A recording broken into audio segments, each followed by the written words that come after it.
నమస్తే. కథా శీర్షిక శ్రీవారి తీరు. రచన ఎం హేమలత గారు. ఈ కథను అమ్మకు అభినందనలు అనే కథా సంపుటి నుండి సంగ్రహించాను. ఈ కథా సంపుటిని నాకు అందజేసి హేమలత గారి రచనలను చదవటానికి అనుమతినిచ్చిన హేమలత గారి కుమారులు డాక్టర్ అనిల్ రమేష్ గారికి ధన్యవాదాలు తెలుపుతూ ఇక కథలకెడతామా?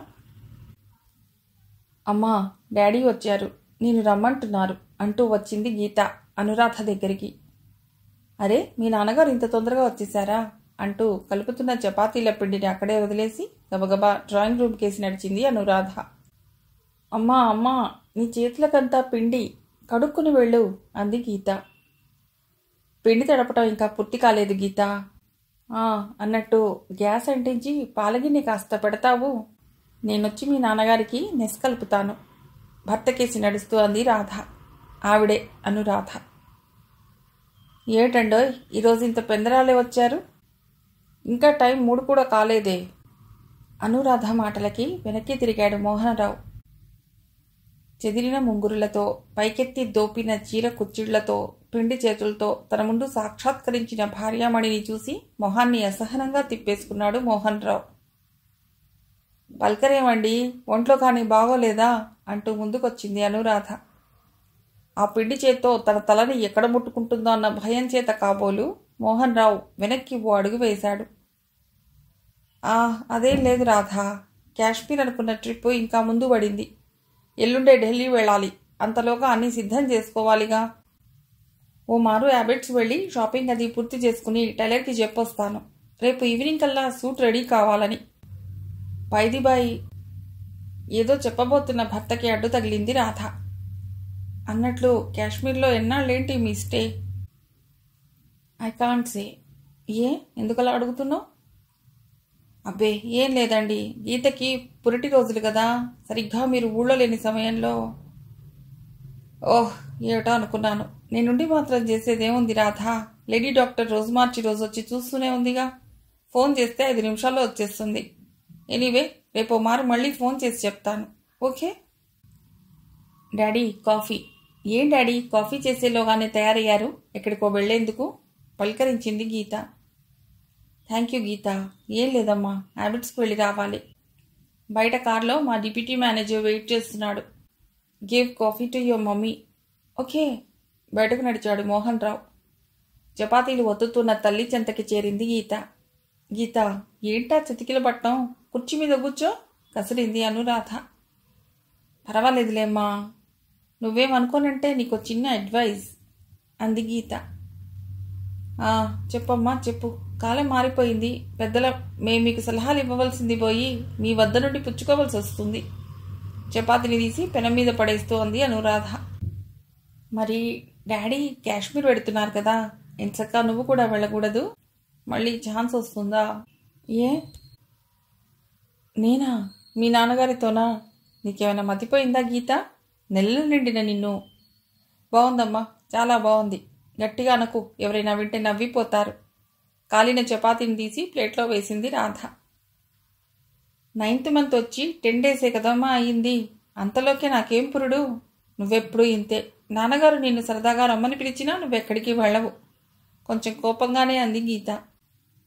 తుళ్ళిపడింది అనురాధ మనస్సు. ఇంతకీ ఆయన తనని కాశ్మీర్ రమ్మని మాట వరుస కూడా అనలేదు. పాపం ఆయనదేం తప్పులేదు. ఎన్నో మార్లు ఎక్కడెక్కడికో రమ్మని పిలిచారు. తానే ఏదో సాకు చెప్పి ప్రతి మారు తప్పించుకుంటోంది. సంసారంలో పడ్డాక ఎన్నో ఇబ్బందులు. పైలా 25లో ఉన్న ఈ పిల్లలకి ఏమర్థం అవుతాయి ఆ ఇబ్బందులు? గీత, నాకు తెలుసు ఎప్పుడు ఎక్కడికి వెళ్ళాలో. నువ్వు వెళ్ళి ఆ ఫ్రిడ్జ్లో ఉండే బత్తాయి రసం తాగు. అనురాధ BA కటువుగా అనటంతో అక్కడి నుంచి కదిలింది కూతురు Geetha. Hello, yes be on the line please. Mummy, phone call for you. B Com చదువుతోన్న అనురాధ వంశోద్ధారకుడు ప్రభు రిసీవర్ అనురాధ చేతికి అందించాడు. Hello, Anuradha speaking. నువ్వా విమలా? ఎవరా అనుకున్నాను. ఏమిటి కబుర్లు? ఎస్ మా వారు ఒక్కరే నోయ్. Don't be silly. నాకెలా తీరుతుందోయ్. I can't leave Geetha alone. ఎవరు చెప్పారో నేను కూడా వెడుతున్నట్టు? ఫెంటాస్టిక్. మా వారు చెప్పటం మీరు వినటం చాలా బాగుంది. సరేలే, మీ ఇంటికి 8 గంటలకు వస్తాను. Is it okay? రిసీవర్ పెట్టేసి అలాగే కూర్చుండిపోయింది అనురాధ. వరండాలో కూర్చుని పేపర్ తిరిగేస్తున్న గీత కానీ, క్రికెట్ బ్యాట్ తీసుకుని గేట్ దాటిన ప్రభు కానీ, ఇంకా ఇల్లు చేరని ఆఖరు సంతానం సంగీత కానీ ఆ క్షణంలో అనురాధకి గుర్తు రాలేదు. కాశ్మీర్ వెళ్లే ఉత్సాహంతో మధ్యాహ్నం కాఫీ కూడా సేవించకుండా షాపింగ్ అంటూ బయటపడ్డ భర్త మోహన్ రావు కళ్ల ముందు కదిలాడు. ఇప్పుడు చెప్పు విమల, మా వారేంటి ఫ్యామిలీతో కాశ్మీర్ పెడుతున్నట్టు చెప్పడం ఏమిటి? అనురాధ మొహంలో కాసింత ఆందోళన చోటు చేసుకుంది. అనవసరంగా కంగారు పడకను. మిగతా మేనేజింగ్ డైరెక్టర్లు అందరితో పాటు మీ వారు కూడా 2 టికెట్లు రిజర్వ్ చేయించారట. అదే మాట మా వారు నాతో అన్నారు. మరి నువ్వు కూడా వస్తావు కదూ అంటే ఎగిరి గంతేసి ఓకే అన్నాను. నువ్వు కూడా వస్తున్నావు అన్న సంతోషంతో. తీరా నీకు ఫోన్ చేస్తే కాశ్మీర్ ట్రిప్ ముందుకొచ్చిందంటూ చెప్పారే తప్ప నన్ను రమ్మంటూ అడగలేదోయ్ మా వారు. మా వారు రమ్మని పిలిచినా నాకెలా తీరుతుందోయ్? గీతకి డెలివరీ టైం కదా. ఏమైతే నీదంతా చాదస్తావను. ఆ మాటకొస్తే మా పిల్లలకి కూడా ఓ 10 రోజుల్లో పరీక్షలున్నాయి. అంత మాత్రం చేత నేను బయలుదేరలేదు. దేని దారిదా అందే. ఏమో బాబు, నువ్వంత ధైర్యంగా బయలుదేరుతున్నావు. నేనైతే పిల్లల్ని వదిలి ఇలా ఎక్కడికి వెళ్ళలేను దృఢంగా అంటున్న అనురాధ కేసి ఒక్కమారు చూసింది విమల. పోన్లే అను, ఎవరి అభిప్రాయాలు వాళ్ళవి, ఎవరి అలవాట్లు వాళ్ళవి. అసలు విషయానికి వద్దాం. మరి నువ్వు కాక మీ వారితో కాశ్మీర్ వెళ్లేదెవరంటావు? మళ్ళీ అనురాధ మొహం మేఘావృతం అయింది. తన భర్త తనతో మాట మాత్రం చెప్పకుండా ఎవరితోనో పెడుతున్నారంటే అది సహించరాని బాధగా ఉంది అనురాధకి. అనురాధ మొహంలో మారుతున్న భావాలని చదువుతూ కూర్చుంది విమల. విమల, నువ్విప్పుడు ఇలా అడుగుతుంటే నాకు అనిపిస్తోంది. మా వారు ఎప్పుడు ఎక్కడికి వెడుతున్నా తనతో రమ్మని వేధించేవారు. నాకైతే ఈ మధ్య అది గీత పెళ్ళయ్యాక ఎక్కడికి వెళ్ళటానికి కుదరటం లేదు కదా.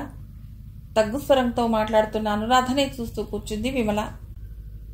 ఇక ఈవిడ ఎక్కడకు రాదులేమ్మని ఎవరినో వెంటబెట్టుకుని వెడుతున్నట్లున్నారు అంటూ కళ్ళనీళ్లు పెట్టుకుంటున్న స్నేహితురాల్ని చూసి విమల జాలిపడింది. అనవసరంగా ఆందోళన పడకాను. ఒక్క క్షణం స్థిమితంగా ఆలోచించు. మీ పెళ్ళై 20 సంవత్సరాలైంది కదా. మీ వారు ఎప్పుడైనా ఇలా చేశారా? లేదు విమల, అందుకే నాకంత బాధగా ఉంది. అసలు ఈ మధ్య వారు సరిగ్గా మాట్లాడటం కూడా లేదు. నేనంత పట్టించుకోలేదు. ఇప్పుడు నాకు గుర్తుకొస్తుంది. అవునులే, ముసల్దాన్ని అయిపోయాను. అమ్మమ్మను కూడా కాబోతున్నాను. వాపోయింది అనురాధ. భలే దానివే. నువ్వు అమ్మమ్మవైతే మీ వారు తాత అవటంలా? ఆయన మాత్రం నిత్య పెళ్లి కొడుకులాగానే ఉండిపోయారనుకున్నావా? నీ మీద విరక్తితో మీ వారు అలా చేస్తున్నారని అనుకోను. మోహన్ రావు గారిని నేను ఎరుగనా ఏమిటి? అసలు తప్పంతా నీలోనే ఉంది. విమల ఆరోపణకి నివ్వెరపోయింది అనురాధ. నాలోనా? కొంచెం కోపంగా అంది అనురాధ. కాకుంటే ఏమిటో, ఇప్పుడు నీ వయసు ఎంత? నా వయసా? ఎందుకు? ఈ జూన్కి 38 వస్తాయి. మీ వారు నీకన్నా 3 ఏళ్ళు పెద్ద కదూ. అవును విమల, నీకేమైనా మతిపోయిందా? ఇప్పుడు మా ఇద్దరి వయసులతో పనేమిటి? ఉంది కాబట్టి అడుగుతున్నాను. 40 సంవత్సరాలు దాటిన మగవాళ్ళెందరో ఈ కాలంలో పెళ్లి చేసుకుంటున్నారు. ఓ సరేలే, ఆడపిల్లలు 30 దాటాక వివాహాలు వెలగబెడుతున్నారు. ఈసడింపుగా అంది అనురాధ. దాంట్లో తప్పే ఉంది? నీలాగా 18 ఏళ్లకే పెళ్లి చేసుకుని 30 ఏళ్లకే ముసలమ్మలైపోవాలా? చూడను, నీకున్న వయస్సుకి ఓ 10 ఏళ్లు ముందేసుకుని నువ్వు ముసలిదానివని అనుకుంటున్నావు. కానీ మీ వారు మంచి యవ్వనంలో ఉన్నారు. ఆ విషయం నీ మట్టి బుర్రకి ఎప్పుడైనా తోచిందా? విమల మాటలోని సారాంశాన్ని బుర్రకెక్కించుకోవటానికి ప్రయత్నిస్తూ కూర్చుంది అనురాధ. అను, నేను ఇలా అంటున్నానని బాధపడకు. నీకు నాకు వయస్సు తేడా ఎంత? ఓ 2 ఏళ్లే కదా. నువ్వు చూడు ఎంత ముసల్దాన్లా డ్రెస్ చేసుకున్నావు.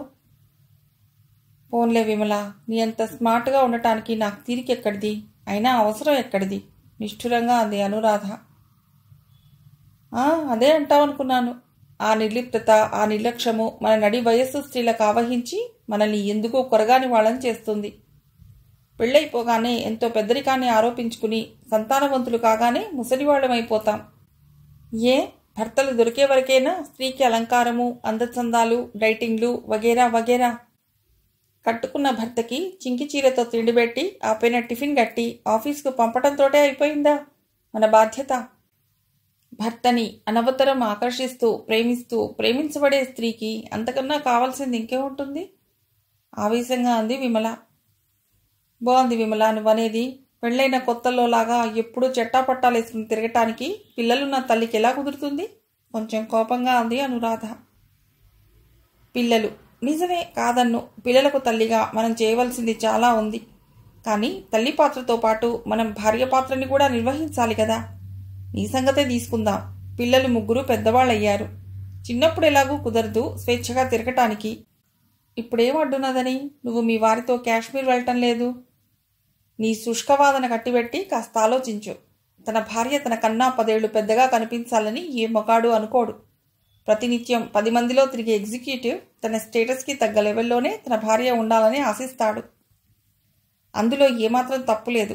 తనతో పాటు పార్టీలకి, ఫంక్షన్లకి తన భార్యను కూడా తీసుకువెళ్లాలని, తన భార్యని చూసి అన్నిటా తనకి తగ్గ భార్య అంటూ కొలీగ్స్ అనుకుంటుంటే విని ఆనందించాలని ఆశపడతాడు. ముదిమి పులుముకుని, రిజిడిటీ పెంచుకుని, రెస్పాన్స్ లేని తమ భార్యల నుండి మగవారు పారిపోతున్నారంటే అందుకు కారణం ఎవరు?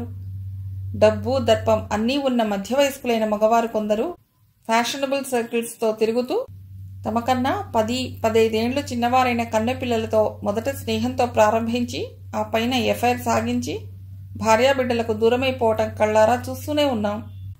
ఐఎమ్ సారీ, చాలా దూరం వెళ్ళిపోయాం. This is all to convince you.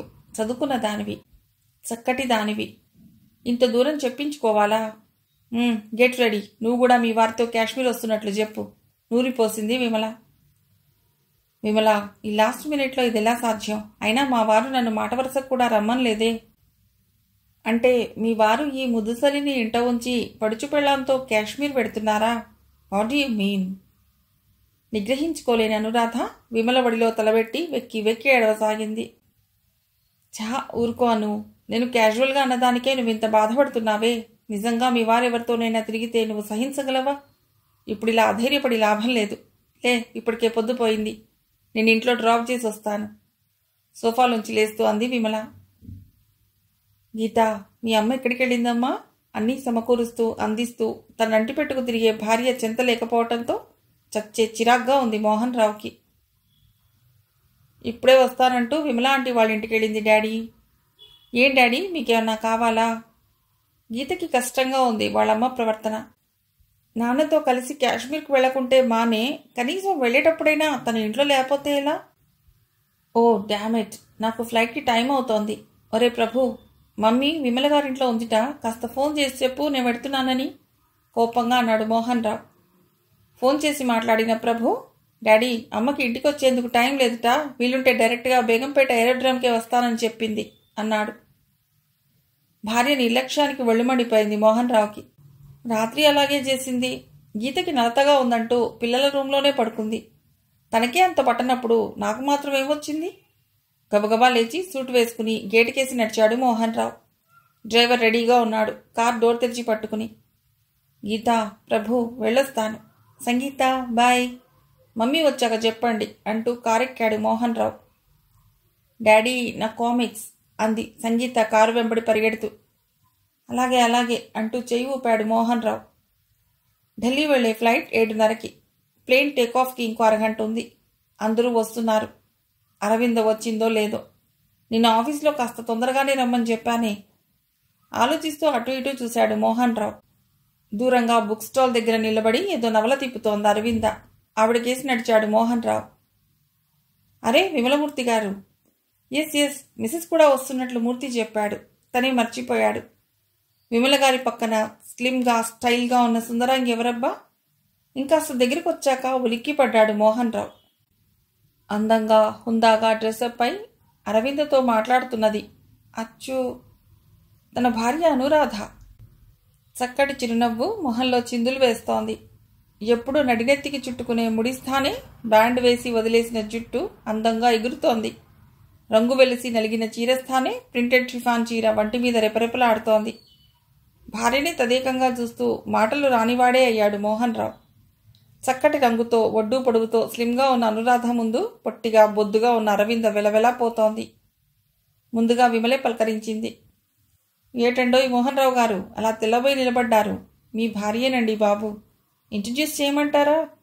కొంటెగా అడుగుతున్న విమల కేసు చూసి చిన్నగా నవ్వింది అనురాధ. ఆ నవ్వటంలో కూడా ఏమిటో కొత్తదనం కనిపించింది మోహన్ రావుకు. భార్య అనురాధని, పిఏ అరవిందని పక్కపక్కనే చూస్తుంటే గాబరాగా కూడా ఉంది. ఎవ్వరూ లేకుండా తను అను మాత్రమే ఉంటే బాగుండదనిపిస్తోంది.